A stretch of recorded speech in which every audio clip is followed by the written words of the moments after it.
Hi friends, welcome to our channel. Sita చూపించిన వీడియోలో అంతా కూడా తెలిసిపోతుంది అర్చన అని దొంగ అని చెప్పి. ఒక్కసారిగా మహాలక్ష్మి, అర్చన అందరూ చూసి షాక్ అయిపోతారు. ఇక సినిమా అయిపోయింది, ది ఎండ్. ఎలా ఉంది సినిమా అని సీత అందరినీ ప్రశ్నిస్తూ ఉంటుంది. చలపతి అనుకుంటాడు, శభాష్ సీత, నువ్వు మీ టీచర్ గారిని చాలా బాగా కాపాడుకున్నావు, సూపర్ నువ్వు అని చెప్పి అనుకుంటూ ఉంటాడు. ఇక సీత అడుగుతూ ఉంటుంది, ఈ సినిమాలో హీరోయిన్ అర్చన అత్తయ్య, కథ, స్క్రీన్ ప్లే, డైరెక్షన్ ఇదంతా ఎవరో తెలియదు, కాబట్టి ఇప్పుడు దొంగ ఎవరు? మన హీరోయిన్ గారే, అర్చన అత్తయ్య అని చెప్తూ ఉంటుంది. ఇక అర్చన ఒక్కసారిగా షాక్ అయిపోతుంది. అలా చూస్తూ ఉంటాడు. రామ్ మాత్రం చాలా కోపంగా చూస్తూ ఉంటాడు అర్చన వంక. సీత అడుగుతూ ఉంటుంది అందరినీ, ఇప్పుడు దొంగ ఎవరో తెలిసింది కదా, ఏం చేద్దాము ఇప్పుడు చెప్పండి, దొంగ ఎవరు? మా టీచర్ గారా, అర్చన అత్తయ్య? ఇప్పుడు శిక్ష ఎవరికి వెయ్యాలి? మా టీచర్ గారుగా, అర్చన అత్తయ్యగా? ఏం చేద్దాము, ఎలాంటి శిక్ష వేద్దాము? మామయ్య గారు చెప్పినట్టు ఇంట్లో నుంచి బహిష్కరణ పంపించేద్దామా బయటికి? లేకపోతే అర్చన అత్తయ్య చెప్పినట్టు అరగుండు గీయించి అడ్డనామాలు, నిలువునామాలు పెట్టిద్దామా? లేకపోతే ప్రీతి ఉషలు చెప్పినట్టు పోలీసులకి అప్పచెప్దామా? ఏం చేద్దాం అత్తయ్య అని మహాలక్ష్మిని ప్రశ్నిస్తూ ఉంటుంది. ఇక మహా ఏం చేయాలో అర్థం కాక అర్చనని ఒక్కసారిగా చెంప పగల కొడుతుంది. అర్చన షాక్ అయిపోయేలా చూస్తూ ఉండిపోతుంది. మహా సైగ చేసి అర్చనకి చెప్తూ ఉంటుంది. ఇక మహాలక్ష్మి, ఎందుకు చేసావు ఈ పని, చెప్పు ఎందుకు చేసావు అని నిలదీస్తూ ఉంటుంది. ఇక అప్పుడు అర్చన అంటుంది, సారీ మహా, టీచర్ గారు సీతని గెలిపించారని, ప్రీతి ఉషల్ను ఓడించారని, ఇలాగా అవమానించాలని చేశాను, సారీ అని చెప్తూ ఉంటుంది. ఇక రామ్ కోపడుతూ ఉంటాడు. అయితే మాత్రం ఇలా చేస్తావా పిన్ని, నువ్వు సరదాగా తీసుకోవాలి కానీ పోటీని ఇంత కక్ష కడతావా, టీచర్ గారిని ఇంత అవమానిస్తావా అని చెప్పి అడుగుతూ ఉంటాడు. ఇక అప్పుడు అర్చన సారీ అని చెప్తూ ఉంటుంది. ఇక సీత అంటుంది, నేను ఇది ముందే ఊహించాను, అందుకనే నా ప్లాన్లో నేను ముందే జాగ్రత్త పడ్డాను. నిన్న నైట్ ఇదంతా మీరు చేస్తున్నప్పుడు నేను వీడియో తీశాను కాబట్టి సరిపోయింది, లేకపోతే మా టీచర్ గారి మీద మీరు నింద వేసి బయటికి పంపించేసేవారు కదా అవమానించి అని ప్రశ్నిస్తూ ఉంటుంది. ఇప్పుడు ఏ పనిష్మెంట్ ఇస్తారు అత్తయ్య అని అడగడంతో మహాలక్ష్మి అంటుంది, అర్చన టీచర్ గారిని సారీ చెప్పు, క్షమాపణ అడుగు అని అనటంతో ఇక అర్చన తప్పేదేమీ లేక చేతులు జోడించి మరి నన్ను క్షమించండి టీచర్ గారు, సారీ అని చెప్తూ ఉంటుంది. ఇక అప్పుడు సుమతి ఏం మాట్లాడకుండా మౌనంగా ఉండిపోతుంది. రామ్ చెప్తూ ఉంటాడు, అమ్మ నన్ను క్షమించండి, నేను కూడా తొందరపాటు నిర్ణయంతో అలాగా అనకూడని మాటలు అనేశాను, క్షమించండి అని అడుగుతూ ఉంటాడు. లేదు బాబు, నా మీద ఉన్న నమ్మకమే నీతో అలా మాట్లాడిచ్చింది, నన్ను క్షమాపణ అడగద్దు అని చెప్తూ ఉండటంతో ఇక అప్పుడు సీత అంటుంది, చూసారా మా టీచర్ గారు అంత గొప్పవారు, శత్రువుల్ని కూడా క్షమిస్తారు అని చెప్పడంతో చలపతి అంటాడు, ఇప్పుడు పనిష్మెంట్ ఏంటి అని అడగటంతో మహాలక్ష్మి కోపంగా చూస్తూ ఉంటుంది. టీచర్ గారు చెప్తూ ఉంటారు, ఎలాంటి పనిష్మెంట్ వద్దు, సారీ అడిగింది కదా చాలు అని చెప్తూ ఉంటుంది. చూసారా మా టీచరు శత్రువులు కూడా ఎంత ఇదిగా క్షమిస్తున్నారో, మా టీచర్ అంటే అది అని చెప్తూ ఉంటుంది గొప్పగా. ఇక అప్పుడు సీత అంటుంది, ఇక దొంగ ఎవరో తెలిసింది కదా అత్తయ్య, ఇప్పుడు సన్మానం చేద్దామా అని అడగటంతో చేద్దాం అని మహాలక్ష్మి అంటుంది. ఇక రామ్ సీత ఇద్దరూ కలిసి కుర్చీలో సుమతిని అలా కూర్చోపెడతారు. గౌరవంగా శాల్వా కప్పుతారు. మహాలక్ష్మియే శాల్వా కప్పి బొట్టు పెడుతుంది సుమతికి.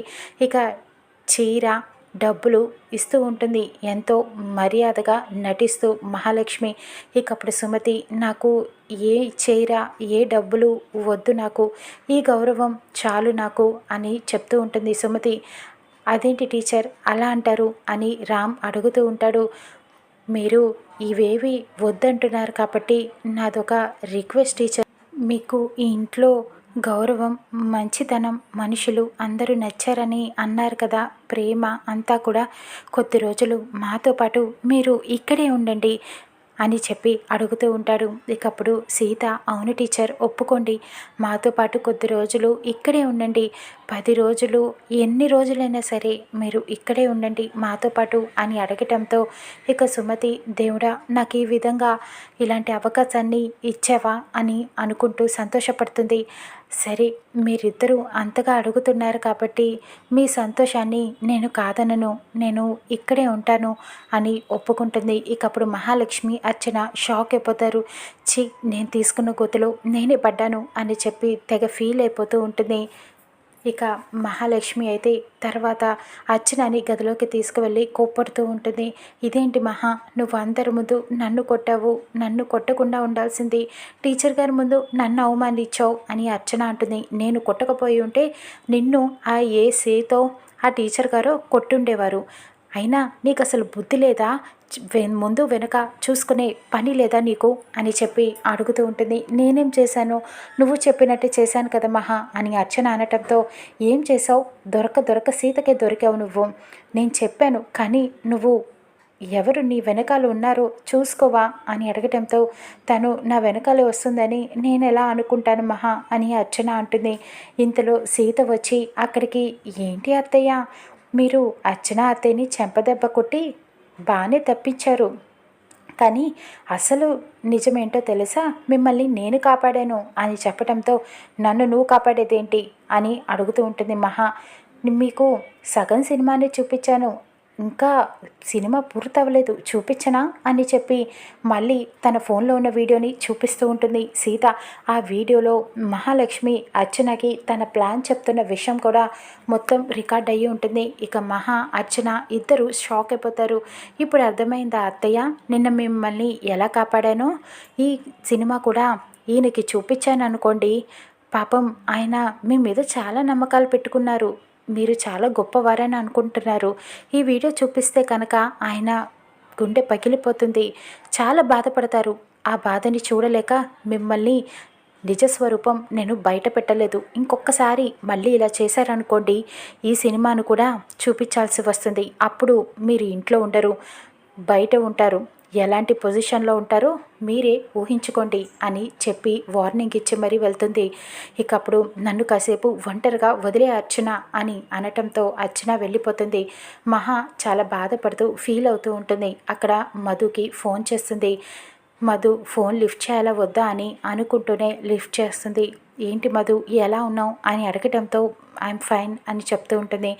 నువ్వు ఎలా ఉంటావో నాకు తెలుసు మధు, సారీ మధు, అనవసరంగా నేనే నీకు ఆశలు పెట్టాను, ఈ పందెం కాశాను, కాయకుండా ఉండాల్సింది నువ్వు వెళ్ళిపోయావన్న బెంగతో ఆ రోజు నేను మళ్ళీ నిన్ను ఈ ఇంటికి తీసుకువస్తాను, నా కోడల్ని చేసుకుంటాను అని అనటంతో వద్దండి నేను మళ్ళీ ఆ ఇంటికి రాను, ఇక్కడే ఉంటాను, నాకు నరకమైన ఏదైనా సరే ఇక నా జీవితం ఇక్కడే, నేను తప్పు చేశాను అని ఊళ్ళో అందరూ ఇప్పటికే నన్ను ఆడిపోసుకుంటున్నారు, కానీ నేనేం తప్పు చేశానో ఇప్పటికే నాకు అర్థం కావట్లేదు అని మధు చెప్తూ ఉంటుంది. అది కాదు మధు, నువ్వు వాళ్ళ మాటలు పట్టించుకోకు, నిన్ను ఖచ్చితంగా నా ఇంటి కోడల్ని చేసుకుంటాను, నిన్ను రామ్ని కావాలంటే ఫారెన్ పంపిస్తాను అని చెప్తూ ఉంటుంది.